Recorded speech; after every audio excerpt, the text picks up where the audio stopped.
The Every Point Sports Podcast featuring Greg and Jack starts right now.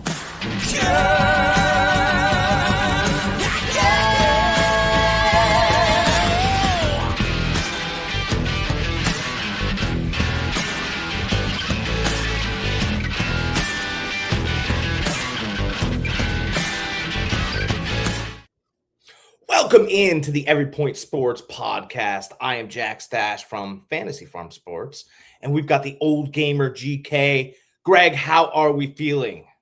We're a little under the weather today. Bad week. And for me, anybody that follows, both my teams lost, but we are here. We are going to bring the energy as we always do. But yeah, feeling a little under the weather today. Go back to work tomorrow. We had a Christmas vacation where I work. So back to work tomorrow. So yeah, back to reality coming up. Okay. But we are here to talk some football today. We got some good games this week. We got it's rivalry week basically for NFL, just like college. You have rivalry week. Thank you. I'll get that out at some point. But a lot of division games, a lot of stuff still up in the air. Playoff placement, who's going to win divisions, all that's still up in the air, and a lot of stuff. A lot of things aren't set in stone yet. So yeah, this Sunday should be very interesting because next week we start playoffs. I'm pumped, man. I'm pumped. I won. So I've had a good year in fantasy. Finished top 5 in all my leagues. I started, I won the baseball, right? Our first inaugural fantasy baseball league. And then I just won our sleeper league. So our home league, I took 5th in. Hey, those things happen. I just missed the playoffs. I was battling injuries all year. But 2 out of 4 ain't bad. Yeah. Yep. My fantasy season went downhill. Too many injuries. Drafted while I was working. So yeah, I really highly recommend you guys don't do that. Especially somebody like me. I like to have notes in front of me. I like to have my pre-draft in front of me. I'm very anal when it comes to my drafting, and was really out of my element doing it this year. Not making any excuses because I was really happy with some of the players I had, but unfortunately those players didn't stay healthy. So that's the luck of the draw. We always got next year. Can't wait. So yeah, congratulations. Hey, sometimes you get them, sometimes you don't. Like I said, I should have been a shoe-in for our home league. I finished 7-7. That's a rough league. For people that don't know about that league, we only have 4 playoff spots. And plus it's a non-PPR league. So it's an old school league. So every year except for 1 year, I always go into it. What do you say here? Got lucky in the sleeper league. How dare you, Nick? How dare you? I got lucky? Oh, Nick. No, Nick's great. Nick competes really hard in our sleeper league. I like having him involved. But luck.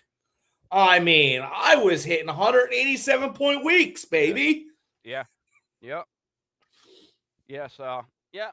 So anyways, we're looking forward to next year. Next year, my ass is going to be sitting right here. I'll be streaming the draft like I did the previous year. I streamed both of those drafts. I'll be doing that this year coming up. We're going to go back to the old school and really bucker down and think about our picks instead of having to hurry up while I'm making funnel cakes. So yeah, we're going to grind this year. Yep, absolutely. Maybe we'll open up a little payroll spot for Greg. But anyways, all you guys out there, congratulations if you guys did win your fantasy league. Congratulations. Don't forget, there's still a lot of work to be put in for next year. So don't put your chest out too high. You got about 6 weeks to do that, and then work hard. What else we got here? If JJ pulled through the semis, you were cooked JJ in the would have finals. done anything this year. I had him too in my other league, and he did shit for me every week.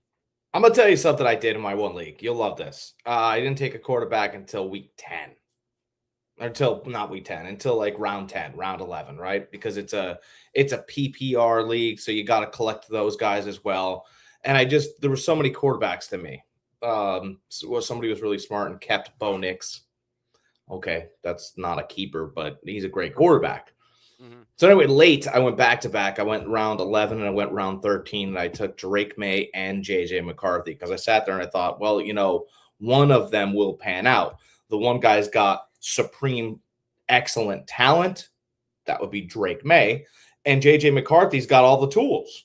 One of these guys, and then I'll just drop the one that I'll not have to worry about. And I ended up dropping J.J. McCarthy because he got banged up early, and then somebody gave up on Dak Prescott. Okay, that's fine. All they do is throw the ball. In fantasy, Dak is fantastic as long as he stays healthy. Reality, you guys could scream, but he plays good football. Okay, he's not sexy. He doesn't have the best arm. He doesn't run all over the place. But if you're looking for 284 and 2 touchdowns, it's Dak Prescott. Very sorry. Yeah. Both of my quarterbacks got hurt. So Burrow got hurt and Purdy got hurt. So, You know what, though? Those are good picks, You can say boo-hoo all you want, Nick, but the fact of the matter is my team was riddled with injuries, just like my Niners. So, it is what it is. Boo! Oh, my God, the war is starting. All right, we better get to this docket before there's new dockets to be started. Oh, maybe. All right, first on the docket, we got the Colts at the Houston Texans. Colts are getting 10 points. Over-unders 37.5. Colts are at plus 425. Money line, Texans are at negative 575 money line. I mean, this should be pretty easy. Texans are still fighting, right? Yeah. Yeah, so, I mean, the best defense in the league going against, the Colts, who are basically have, Alex Pierce, Pittman, and Taylor. That's it. Their defense that was once part of a strong point of their team has been giving up a lot of points lately. So, yeah, I like Houston here. I think Houston is going to maul over Phillip Rivers. They're going to bottle up Taylor. Yeah, I like Houston here. Here's the problem. I'm money line, by the way. Most of these today are going to be money lines. I don't like too many point spreads today. Okay, yeah. So I like that, right? If you want to play Houston, I like all the money lines today. All these are, I'm with you. Yeah, I have one game where I like the spread, and that's it. But let's do this. Phillip Rivers has to play well. Not for a job, for his life. They'll kill him. Mm-hmm. He's 44. He can't go out there and just half-ass it. Right? You can't go out there and just... If he would half-ass it, the Colts wouldn't have signed him. No, he doesn't. He doesn't. One, he knows the offense, and he's always prepared very good. He's always put 100% into it. I think he never has to ask anything. I think what he's gotten out of this journey here is a quarterback's coach job. Mm-hmm. To be frank, I think that's what he's gotten. And here's what I would do. I understand that he was, coach of the high school, and that his kid's going to be moving on from that as well, right? Moving up and all these other things. But let's do this. Would you want Phillip Rivers to be the quarterback's coach in Arizona? Mm-hmm. Sure. Yeah, I would.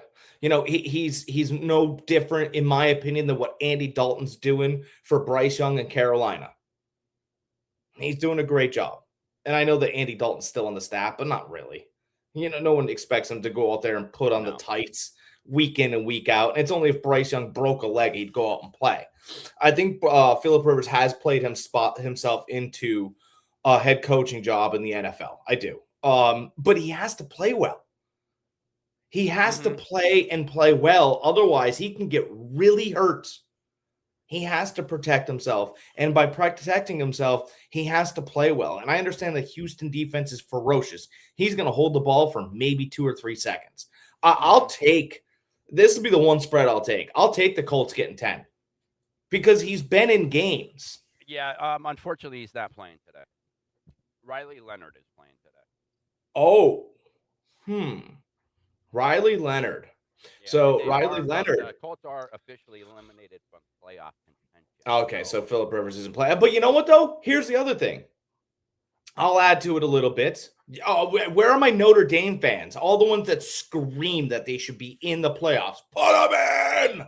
Oh, Put they're them in still the fucking screaming. playoffs! After Bama got blown out, they're still screaming they should have been in the Put playoffs them in over the Bama. playoffs! Fucking Please, can we? Bama won a playoff game. I Shut know, the fuck up. but I just want Notre Dame in the playoffs. Okay, well, for you Notre Dame diehards, why don't you watch the Colts today?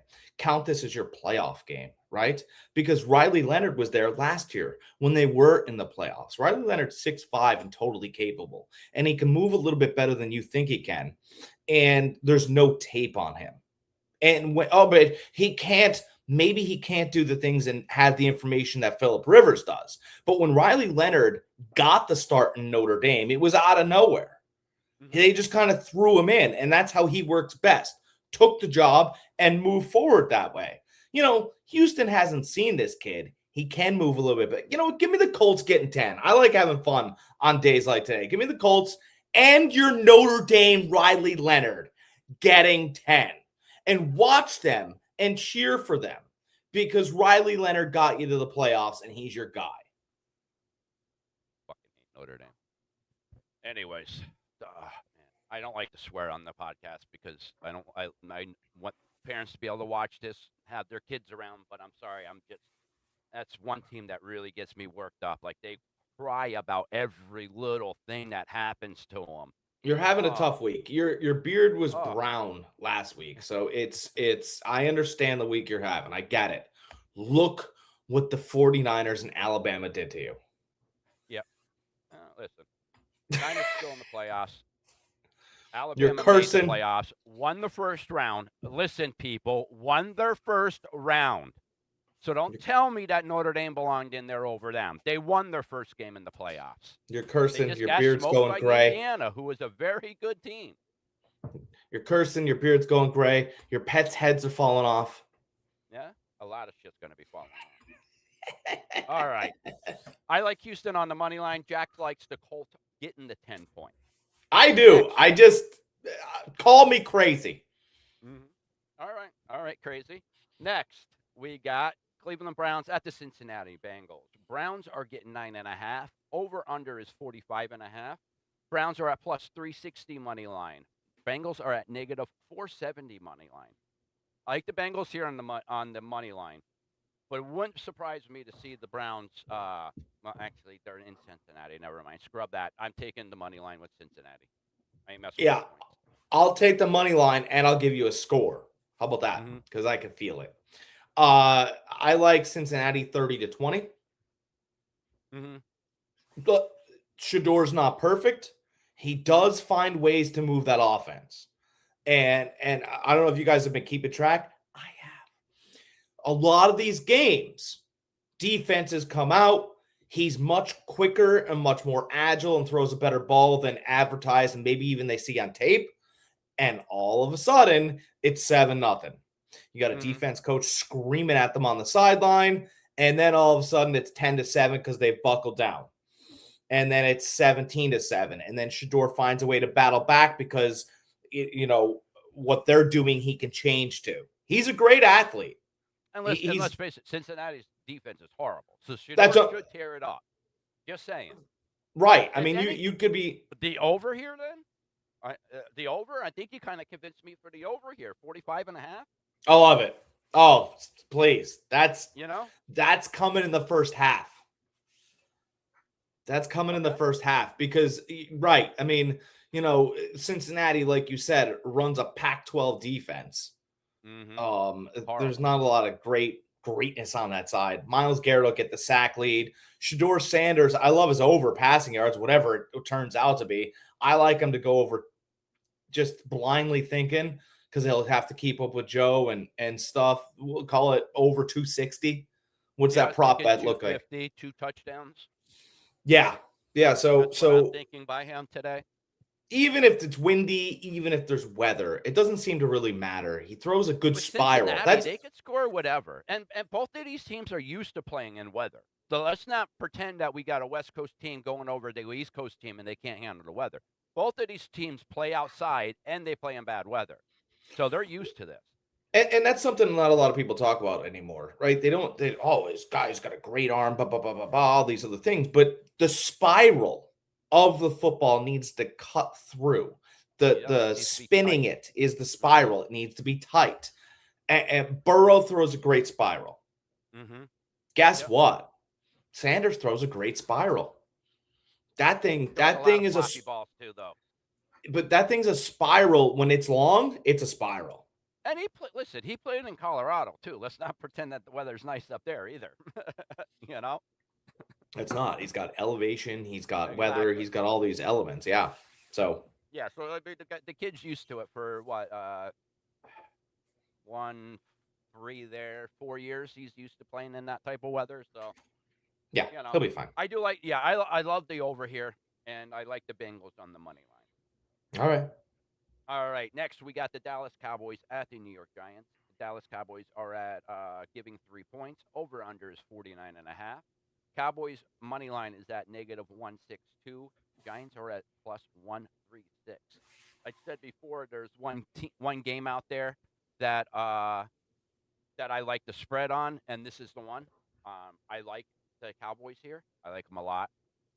I know the Giants have been playing much better football, inspired football with Dart behind center. But Cowboys still are a high-powered offense. Their defense, they're all right. Dallas is, the Giants' defense is much better. But again, I think that point-wise, I think this could be a 28-14 game, Dallas. You think so? Yeah, yeah. I mean, listen, the Giants are a great story this year. You know, Dart coming in, resurrecting that franchise a little bit, breathing a little life into it. Um, but ultimately, I think the Dallas Cowboys are a little playing with a little chip on their shoulder now. Mhm. We're good enough to be in the playoffs, but we're not there. And I think Mhm. this is going to be a statement game for them. Back in what was it, 90? I want to say 98. The Niners went 10-6, missed the playoffs. The Bears got in instead of Mm. them. We played the Bears the final game of the season. We had such a chip on our shoulder. We destroyed them. It was like 52-10 or something like that. It was a ridiculous score. Everybody was saying they don't belong. The Niners should be in. Blah blah blah. I think this is one of those games where the Dallas just makes a statement. Yeah, it could be. And I love all those things if it was in Dallas. And a lot of these people, there are people back and forth, right? Sitting there going, well, you know what the Giants are going to do? The Giants are going to lose and they're going to get the second pick in the draft and they're going to move up to the first pick and they're going to trade the Raiders, Jackson Dart for Mendoza. That's what's going to happen. Wow. Why would they do that when they could pick Mendoza themselves?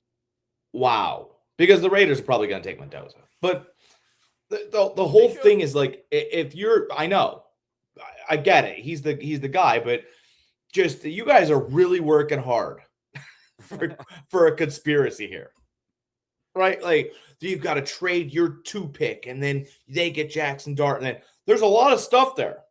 Yeah. By the way, you're talking about 2 teams that, in my opinion, won't have the same coach again. Brian Dable's already out. Pete Carroll's looking at the door. Pete Carroll's going to be gone. He's not staying. There's already reports out there that he's out the door. Okay, so we're doing a lot of work ahead of time. Oh, you know what's Mhm. going to happen? What's going to happen? Sky's going to fall. Yeah, because your ceiling's not secured. That is your sky. Fine. That sky outside, beyond your ceiling, I think it'll be just fine. Mhm. What's that line is real suspicious. It's been sitting at 3.5, I believe. Okay. I It's at 3 think right that now. it's at 3 right now. Mhm. Okay, weekly it's been laying around 3.5. Uh, I'm gonna do it. I like the Giants at home getting the 3.5. I just All right. got a feeling that Jackson Dart and these Giants are gonna sit there and go, "Hey, look, we get a little bit of coaching here. We're gonna be right in games. We got a ton of talent. I think they're raising their hand and they're showing themselves that they want to have a certain type of coach. Somebody's going to get that job, and they want to prove worthy of having a real guy. I mean, look, Giants look great today. You could have Gruden in there next year. And I know he's the popular name to mention, but he is that kind of guy that could get in there with those meatheads and coach that team. And all of a sudden, they're dominant, right? So give me the Giants, 3.5 at home. If we were in Dallas, I'd be with you all the way. Dallas would stomp them, but I just got a feeling this line is a little weird. This line should be -6. Division game. They never really blow each other out. Nobody. But for what's at stake? You know Nothing's what I mean? at stake. Nothing's at stake. Nothing. No, nothing. You got 2 scrub teams playing. That's it. So I think the Giants still lose, but I think it's competitive for a while, and it's going to almost look embarrassing to Dallas. Like, Dallas could be down in this game 14-0, and then Dak's walking the sidelines going, hey, guys, 14-0. And then, they start rolling a little bit, but I still think that I want that 3.5. I don't know why. I'll take the money line. I already took the money line with Dallas, but I do like the point spread. I like them giving 3. I think they win it by at least a touchdown. Okay. Next, this is going to be an interesting game. This is a game that I when I seen, I was like, oh no. But then the more and more I thought about it, especially with Atlanta winning last week against the Rams, the Saints versus Atlanta. Saints are getting 4.5. Over under is 43.5. Saints are at plus 170 money line. Falcons are at -205 money line. Listen, guys, I am not touching this game. I want to watch this game. The Saints, since Tyler Show has taken over, looks like a total different team. The Falcons, I don't know what they drank last week, but whatever they drank last week, they better double up this week. Drink more. Because you guys played a hell of a game last week against the Rams. You guys ended up beating them. The Rams were one of my guaranteed picks. Hurt bad last week. Took me out 2 parlays. So, yeah. And I would, the Rams, they should easily beat the Atlanta Falcons. Falcons, I thought it was a good have pick. a strong roster. They just don't have anybody. Me and Jack talked about it, I believe, last week. Don't have anybody to call the right plays for that roster. Just so happened that they did last week. I think that continues this week. I do like the Falcons here. It's at Atlanta. If it was at the Saints, I might go the opposite way. But I like the Falcons here on the money line. Yeah, I do too. Yes. The Saints. Nick is right. The Saints does determine the Carolina-Tampa Bay playoff spot, whether or not they get in. Yeah. So if the Saints lose, Carolina gets in. Yeah. And vice versa. I'll be rooting for the Saints. Not just because I like the Bucs and I like Mayfield. I just think Carolina's boring, and I don't think Bryce Young's very good. I think he's fine. I just, he's a different version of Tua to me. And I think that he kind of is. They're kind of almost the same quarterback. Tua throws the speed. Bryce Young throws the height. Bryce Young isn't getting killed like Tua did. Tua was a good quarterback up until he got all those head injuries. But Bryce Young does well throwing to height, and Tua does well throwing to speed. There's no in between. It's Rico Dowdle towers over him, and that's his running back. I mean, it's fine, but it's a boring story to me. Here's the thing about this Atlanta New Orleans game. Tyler Show will be the quarterback in New Orleans next year. Yep. A couple things behind the scenes for fantasy owners, and I don't know if this is a big deal for you guys next year, but Chris Olave is a blood clot. I don't, it's just in the preliminary stages, but currently he's not going to be playing football. Can't play football. So, there's a Chris Olave issue in New Orleans, not due to his character, but due to his physical nature. I think I kind of believe, to me, that Kirk Cousins is still playing for a job. Not in Atlanta, but let's face it, and I've seen reports swirling, the Jets are a mess.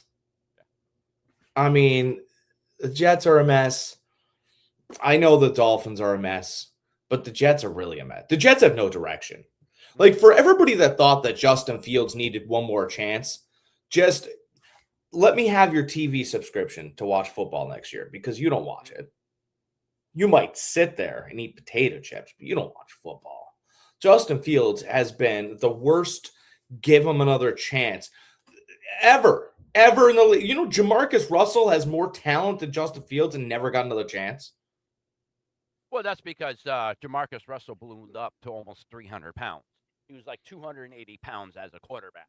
Like, that's the reason why he didn't care anymore. You know what I mean? Yeah, but why can't we just give him another chance?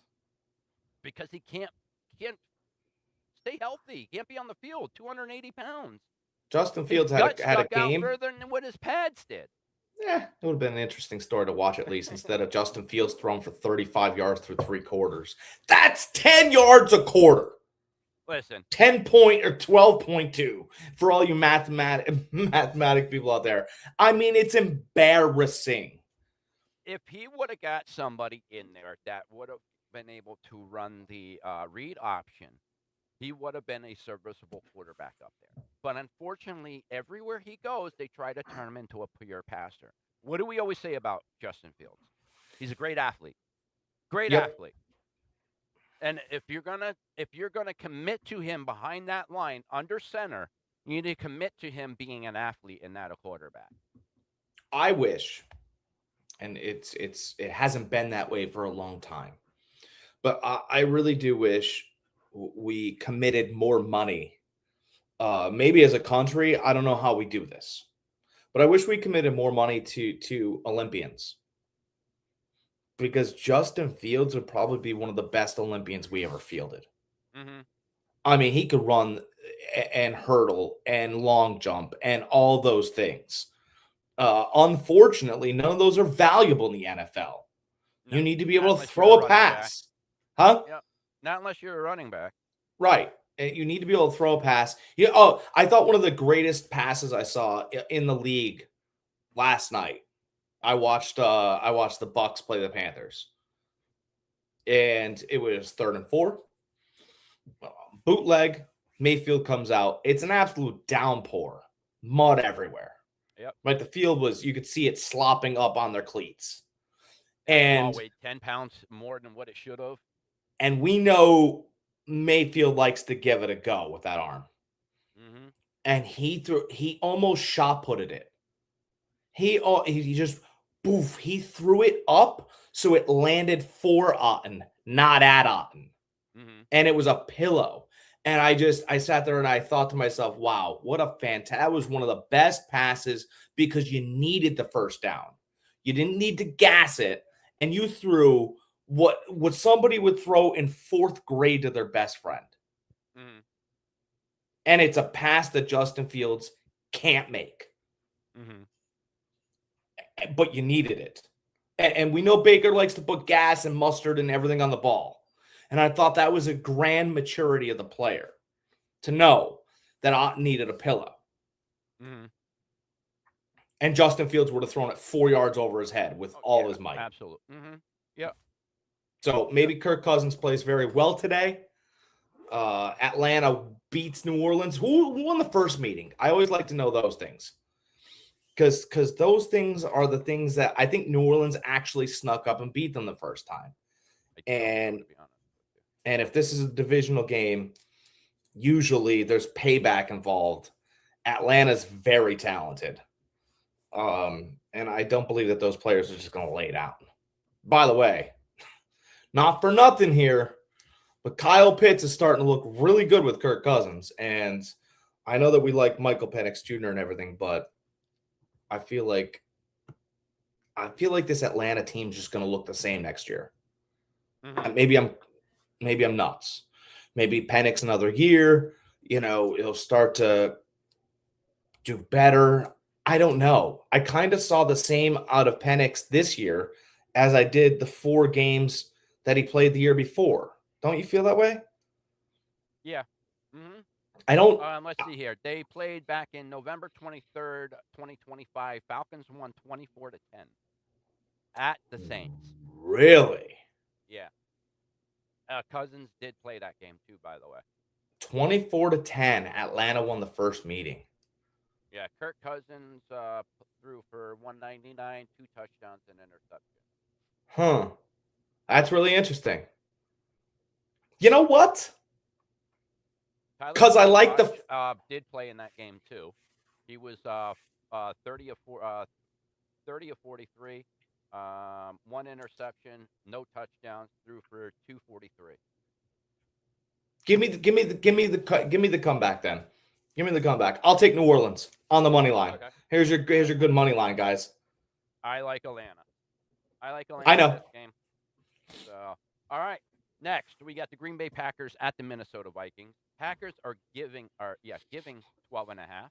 Over under is 37.5. Packers money line is at plus 470. Vikings are at negative 675. This spread's way out of hand. Way out of hand. Listen, I know that what the Vikings record is, but if you looked at them the last 3 weeks, they've looked like a totally different team than they did earlier in the year. You could say the same thing for the Packers. Earlier in the year, they looked like a great team.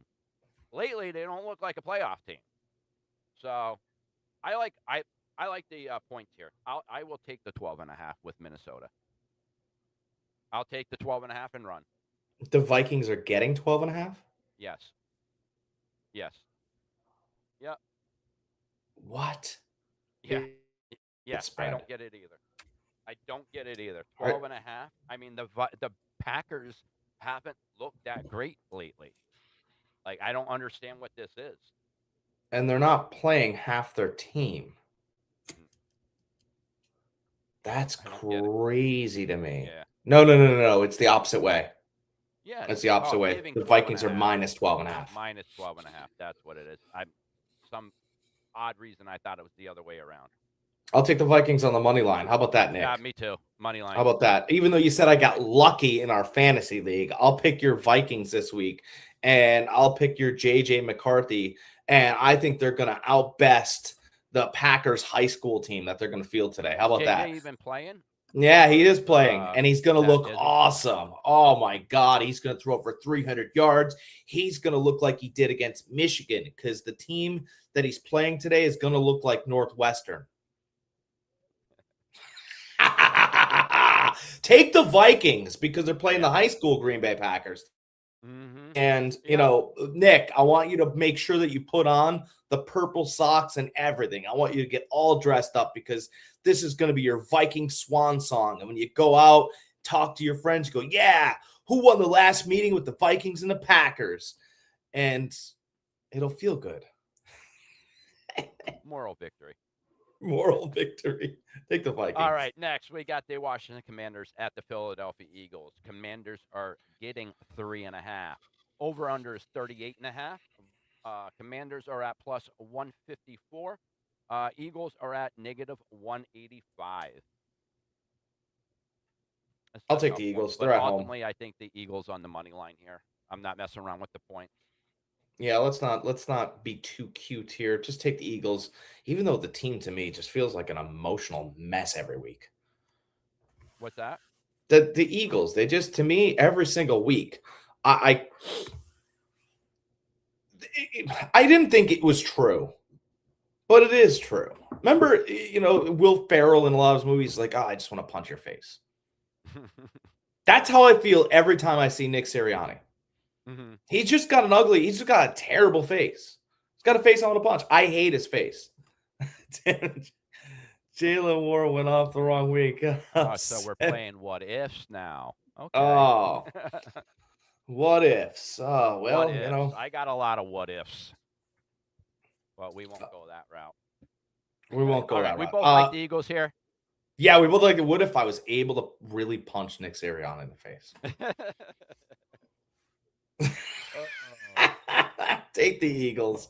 I would like that. Buy a cheap TV and put a boxing glove on your hand. And when his face comes on there and he goes, Melissa, whack it. Can't stand his face. All right. Next, we got the New York Jets at the Buffalo Bills. Jets are getting 11.5. Over-under is 38.5. Jets are at plus 500. Bills are at negative 700. Bills on the money line here. I'm not messing around with 11.5 points, especially up in Buffalo. Who knows what the snow's going to be up there? Division game. I know we just talked a bunch of junk on the Jets. Again, it is still a division game. Yeah, I'll take the Bills on the money line here. Take the Jets. Here's your other prediction. Stay away from everything Josh Allen related. I do believe you see Mitchell Trubisky. Ooh, okay. That All right. ankle, Even with they're Mitch not going to play playing, I around. still like Buffalo. Huh? Even if Mitch plays, I still like Buffalo. Well, It's the Jets. I know. I listen, I'm with you. The Jets don't have a head coach either, so it's tough. No, they have a defensive coordinator. There we go. And Tremendous. look at their defense. Not that good. Well, he can call the plays. He just can't get the players to do them. Yeah. I mean, listen, the guy did a great job with the Lions as a defensive coordinator. There's a reason why he got the head coaching job. So I'm not talking shit that he can't coach a defense. It's just like you just said. He can't pick the players. Speaking of a team that needs a new coach. All right, Miami Dolphins at the New England Patriots. Miami's getting 13.5. Over under is 45.5. Miami's at plus 625 money line. New England's at negative 950 money line. This is a bad spread. What's going on as far as New England playing their starters? What are they doing? Yeah, they're not. I mean, Drake May's going to play. Yeah, some of their starters are going to see some time. But 13.5 is look, I'm going to tell you right now. This is the sucker's bet of the year. This is the public looking at the record, punching their phone and going, yeah, Patriots. Right? And I don't believe, I think that Miami's going to play pretty decently here. I don't think that New England's playing, they haven't been playing lights out. McDaniel's been getting the Dolphins to play pretty well. But Quinn Ewers, few games. Yep. Quinn Ewers doesn't care. Listen, I said last week he didn't look like a starting quarterback. His first start last week, he looked pretty good. So, well, Tampa Bay's got the worst defense in the league, so he did look great against them. But I'll take the Dolphins getting 13.5. If the Patriots beat them by 30, then so be it. But I mean, all reports are that McDaniels is coming back. So if you play poorly, you're not going to be playing football next year because he's not playing games. I know that everybody thinks he's just this nice guy geek. That's not true. They fought hard for him, and he's proven that he could shift gears from nice guy to, hey, you're on the Miami freeway. So, I'd be very careful with a player here that thinks that they're just going to kind of get away with not giving their best effort, Miami. I'll take the New England on the money line. Staying away from the points. Still New England. It's still Miami. Miami doesn't play well in cold weather. I know they won up. They beat the Jets. I picked the Jets to beat them because of the whole, anything under, I think it was 50 degrees. They were 0 whatever. Yeah. I think this comes back into fruition. I think this happens again. Just because of one game doesn't mean that there's not a trend there. And so I'm going to go with New England on the money line. I know there's not a lot of meat on the bones. I'm not taking them on a single bet. I'll throw them in on a parlay somewhere. I do wonder if that's a Ewers number, though. What's that? I wonder if that's a Tua number. Tua doesn't play well in the cold. Tua can't do anything with the temperature. So I understand that he won that game against the Jets. Everybody beats on the Jets. Yeah. Right? That's what. But I wonder if that number, like, all of a sudden we see a pass and we go, Ewers doesn't kind of mind it. And this is going to be a lot of New England backup defense. I'm sure that they've been vetted and they're going to play their toughest. But, it's almost, if you're getting a chance against the backups, you better look like a starter. Yep. All right. So you like Miami getting 13.5. I like New England on the money line. Next, we got the Detroit Lions at the Chicago Bears. Excuse me.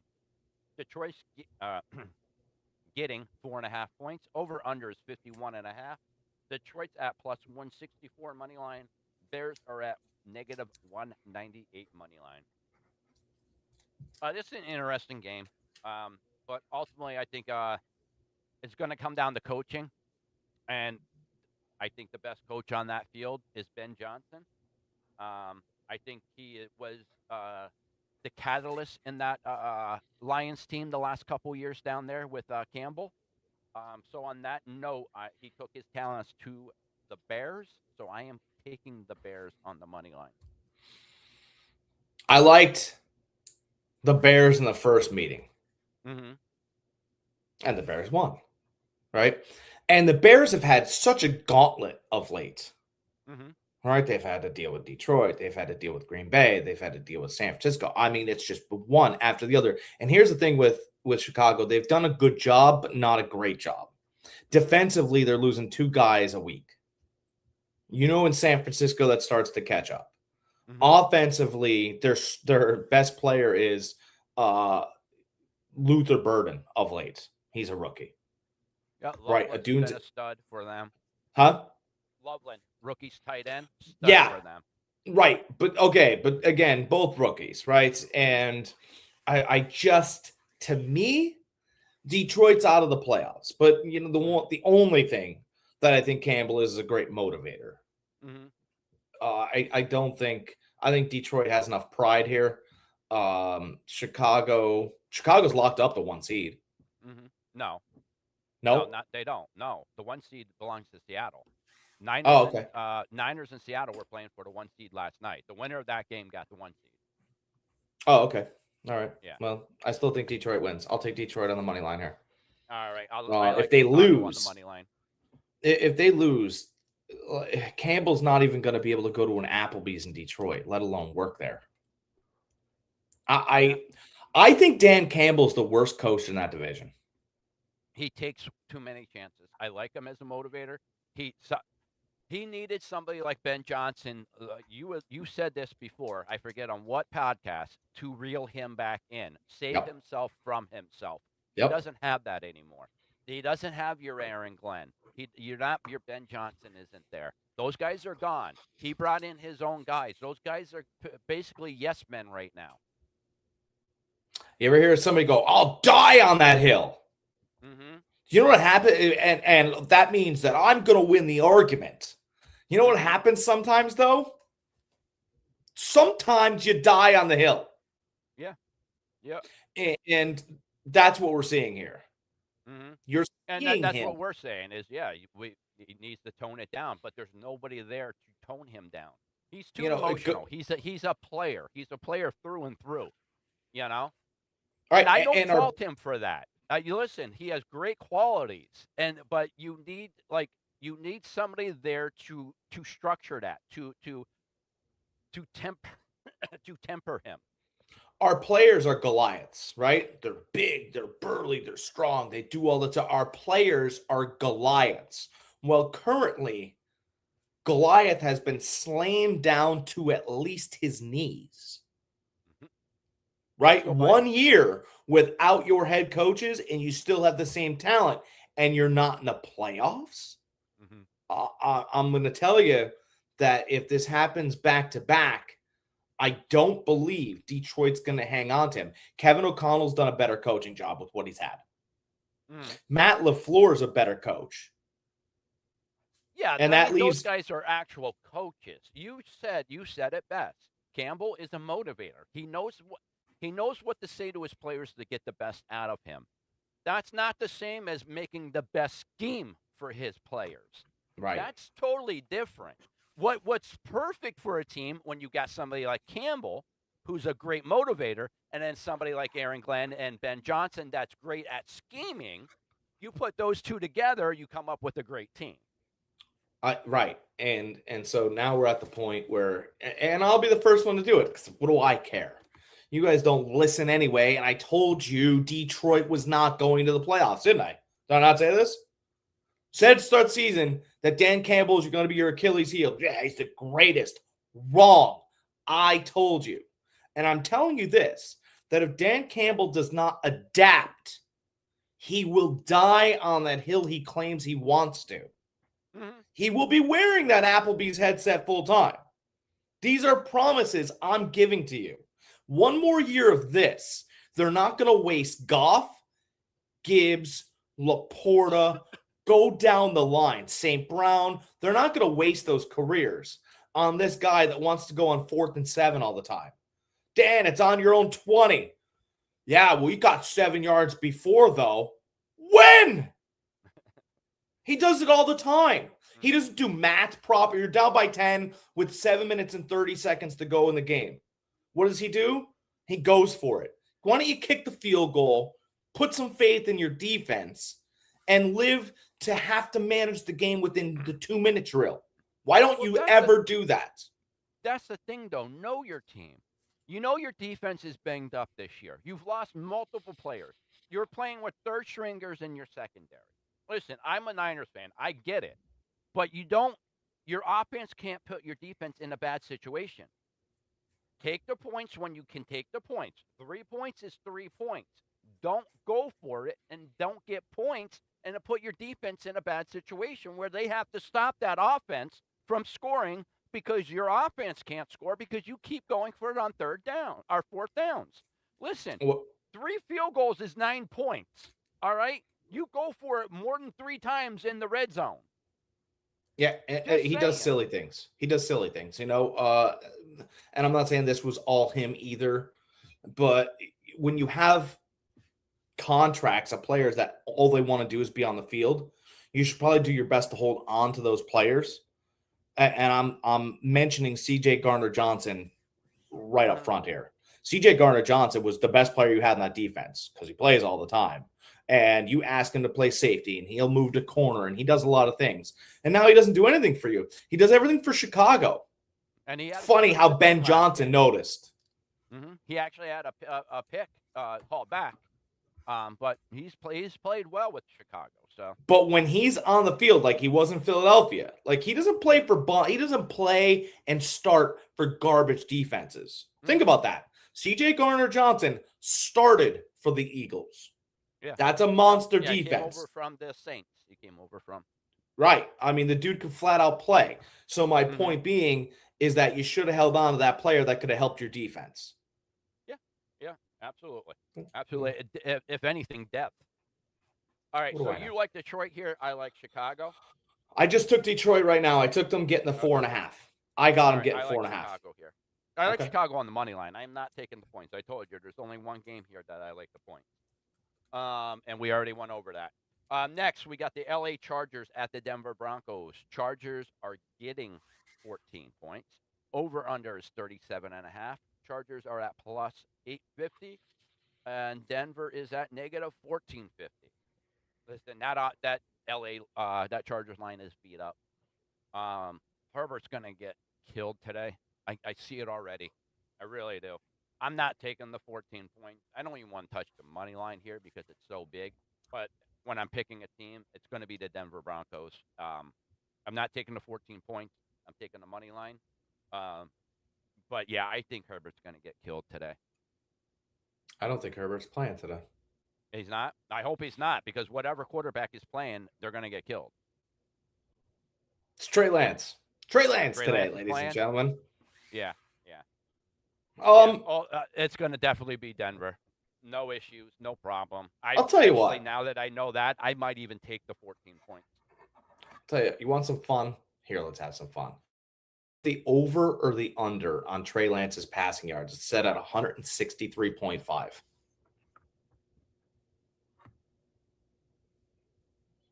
Under. I'll take the over because here's my whole thing.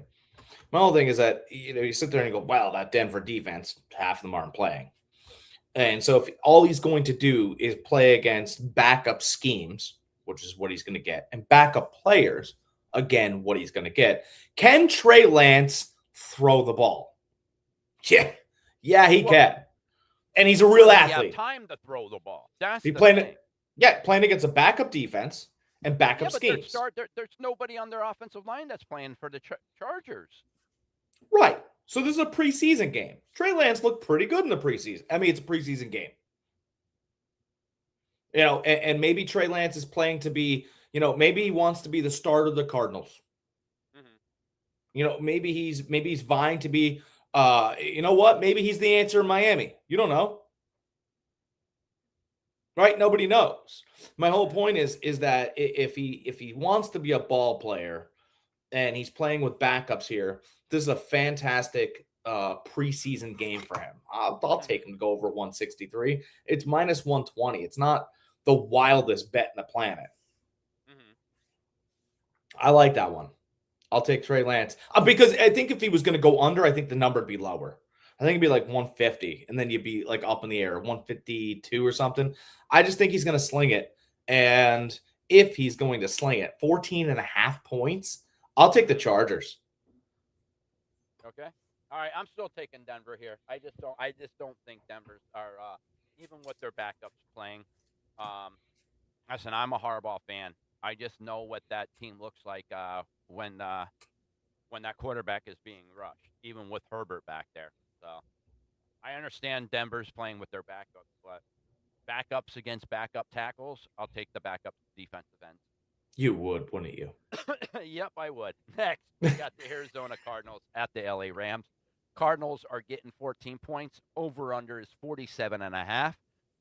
Cardinals are at plus 700 money line. Rams are at negative 1,100 money line. I am going to be going with the Rams here, even though I hope they lose, because if they lose, the Niners get the 5 seed. If the Rams lose, we get the 6 seed.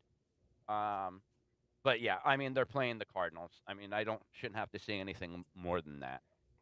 Done. You don't have to say anything more than that. 4.5. Take that. Yep. All right. Take the Rams. We got Kansas City Chiefs at the Las Vegas Raiders. Chiefs are giving 4.5. Over/under is 36.5. Chiefs money line is negative 245. Raiders are at plus 200. Listen, I understand Mahomes is hurt. But we ought to understand what's going on down there in Las Vegas, or over there in Las Vegas. Pete Carroll's pretty much out of the building. They don't know what's going on with that team. The players don't even know if they're going to be starting or it's going to be there next year. Max Crosby, they're talking about trading him now. That team is in shambles. Jack and I thought they were headed in the right direction in the beginning of the year with their hires. We thought they were going to be much improved. Yeah, they really threw that in our face big time. Yeah. I like the Chiefs here. I think the Raiders, even with a backup, I think the Raiders are too dysfunctional, especially with all the reports out there. I said earlier in the podcast that Pete Carroll is on his way out after this game. Let's see. What do I like? You know what? Give me the Raiders. Okay. I know, but they're more talented than the Chiefs are right now. The line seems to be Jeffrey. The Chiefs still have a decent defense.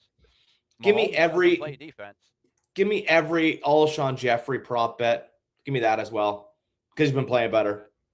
The line is starting to come together. I mean, we could say all we want to say about Pete Carroll, and he's certainly the mistake hiring, right? You certainly, you clearly, obviously made a mistake hiring Chip Kelly because since his departure, the team looks better. Mm-hmm. So I think he hired him so he can draft some of or he had a good eye on the draft class. Pete Carroll's always done this forever. It didn't work, but Kansas City has nobody. No Mahomes. Kelsey's just no Mahomes. Kelsey's done. Kelsey's been done since the end of last year. He's been a shell of himself the whole season. I mean, they still have Hollywood Brown. They still have Rashid Rice. They still have 2 running backs with Hunt and Pacheco. And then Rashid Rice has been their defense is still a good defense though. Rashid Rice has been running routes like DeAndre Hopkins lately. I mean, it's just if they were playing a decent team, I would be with you. But the Raiders are way in worse shape than the Kansas City Chiefs. Chiefs are missing their quarterback. That is it. Yeah, but I mean, with their roster without that quarterback, though, it's like the Titans. No. I'm not saying they're a Super Bowl roster or a playoff roster with Mahomes out, but they're a way better roster than the Raiders. Raiders have them. bang up roster. They have 2 good players that I could think of. Yeah, You know, just two. yeah, yeah. Offhand, yes. Like superstar players. Yeah, I'm with you. All right. Next, we got this is a big game at night. Baltimore Ravens at the Pittsburgh Steelers. Ravens are giving 3.5. Over under is 41.5. Ravens are at negative 192 money line. Pittsburgh's at plus 160 money line. First time they Hi. played, the Ravens won that, correct? Yeah. Mm-hmm. How do we feel about this? It's a tough one. This is really tough. But ultimately, I think I'm going to go with Baltimore here. I know it's in Pittsburgh. I know they're both playing for something. I just trust Harbaugh a little bit more, and I think Lamar's going to go in there with a little chip on his shoulder. So with all the stuff about his injuries and them calling him out, and, him trying to defend himself in press conferences, like nobody wants to do that. I think this is a game that he comes out, he's going to ball out this game. I like the Ravens this game. The Ravens lately have looked really unstoppable with Derrick Henry. Mm-hmm. I mean, that's they've clearly they've tried to get away. Here's what Baltimore's done. Jackson had a real injury. Yeah, but stop it. He's a football guy. He's worked ever since he's gotten in the league. I don't care what your reports, all the reports that come out of Baltimore that say he's not a hard worker. Now, come on, stop that. He's got a real injury, and I don't think he can work out the way he wants to. And it's a lower back. He got belted, and now he's kind of just trying to deal with that. So they went to, obviously, their other quarterback, Huntley, who's not as skilled, not as talented. And they didn't want to run Henry's wheels into the ground so that when they needed to get some wins, they got some wins. Mm-hmm. That's what they've done here. It's not been mismanaged. Oh, Harbaugh needs to go. I can't. It just drives me crazy how no one sees the pieces of the puzzle. Do the puzzle now. Okay, I need a break. I got to walk away. I'll figure out some of the puzzle. Baltimore has clearly conceded to some victories, right? At the same time, it's the Pittsburgh Steelers. It's at home. They run a certain brand of football. I got a feeling. I'm going to take Pittsburgh here, and this is why. Okay. I don't think Lamar Jackson makes this whole game. Mm-hmm. I listen, we love Mike Tomlin because he's gritty, because he's really a tough-nosed coach. And you know what? Someone's going to drop Lamar early. They're going to land on him. They're going to test that back. When they land on him and test that back, I don't think Lamar is going to see the game again. And if he doesn't see the game again because they get driven out of bounds or something happens, something's going to happen in this game, and it's going to make you gasp. Right? And then there's going to be reports at halftime, and then maybe he'll give it a go, but he won't be the same quarterback. And then you're going to give it to Derrick Henry. Now you become predictable. I think Pittsburgh finds a way here. I personally won't be betting it. But in my opinion, I believe that Pittsburgh finds a way, and then the reports start swirling once again about Lamar Jackson's commitment while he's laid on the ground trying to fix himself like Larry Bird used to, and you guys will attack him every chance you get. That's what I think happens. Okay. All right. So you like the Pittsburgh here. I like the Ravens. There is no Monday night game, correct? I don't see one on here. No Monday night game. No Monday night game. All right. Yeah. All right. So that's it. That's all we got, guys. End of the regular season this week. Catch us back here next week for the playoffs. Oh, playoffs. We'll be talking about playoffs. Yeah, no Monday Night Football. There's nothing on here that shows a Monday night game. That's whatever. We'll start doing. I'm really looking forward to it. I'm looking forward to playoffs. I'm looking forward to college basketball season. There's plenty of stuff on the horizon Oh yeah, we got NBA coming up. We got the trade deadline right around the corner for that. There's going to be a lot of movement. Golden State's looking to move Kaminga finally. So Anthony Davis is probably on the move. LeBron possibly on the move. I mean, who knows? A lot of stuff could be happening.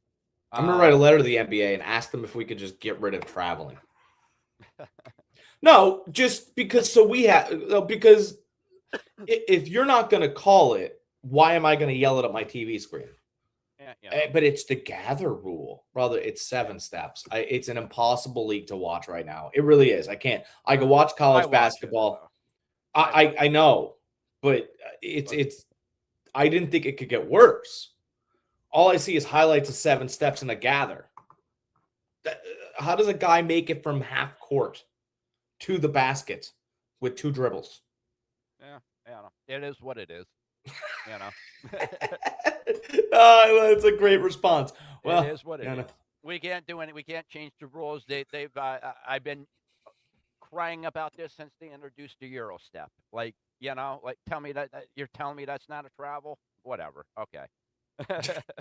It is what it is. We got a lot of great young players in this league right now. So it's really interesting seeing these guys come up. So yeah, I'm looking. You know what we won't be doing? I'm going to tell you season. what we won't be doing with basketball. We won't be doing the one thing that every Yep. single Possibly could be on the move too. The Greek freak is the one that takes the 2 dribbles from the half court line. That's what he's talking about. That's what I'm talking about too. It's a EuroLeague. Yeah, Or Euro I saw the 7 steps LeBron took behind the 3-point line and made the 3-point shot. Here's what we won't be doing. Right? It just pops up and I go, yep, that's why I don't watch it.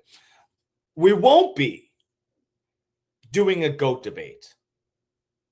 I think it's so overdone. It's so boring.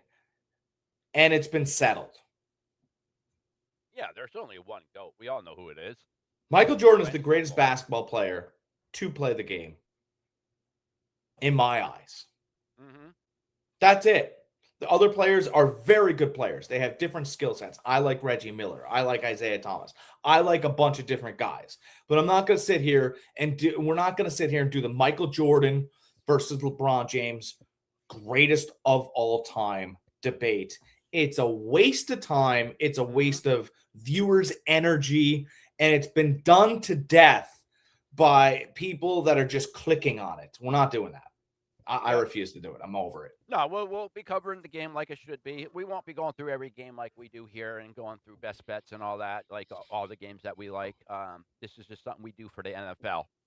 But we will be going through and giving you our news and our opinion on everything, just like we always do.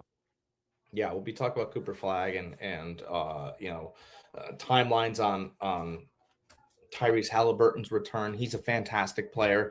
It was never MJ versus LeBron is the greatest stat patter. You're going to argue Russell Westbrook was stat padding for the triple-double crown as well. Right? There's a lot of stat patters out there, and we'll try to separate them in conversation from the guys that don't do that. That's what we'll do, right? Yeah. We'll cover guys that leave blood, sweat, and tears on the courts, right? And ones that make their team better. Mm-hmm. That's the ones we'll be covering. Mm-hmm. That's important, I think. You got your Brunsons, your Anthony Edwardses, your guys that don't, you're hearing a lot more about Anthony Davis and stuff. But I mean, the guys that aren't your table names, aren't your normal names. So your everyday names will be out there talking about not just the superstars. So how about real quick before we get off, that Harper kid in San Antonio? It's Ron Harper's kid, by the way. Mm-hmm. That dude was fantastic at Rutgers, and he was overlooked and undervalued, and all of a sudden. That's fine. Oh, don't start. All right, guys, we'll see you next week for some playoffs. Absolutely. Wild card. Always, guys, be excellent to each other.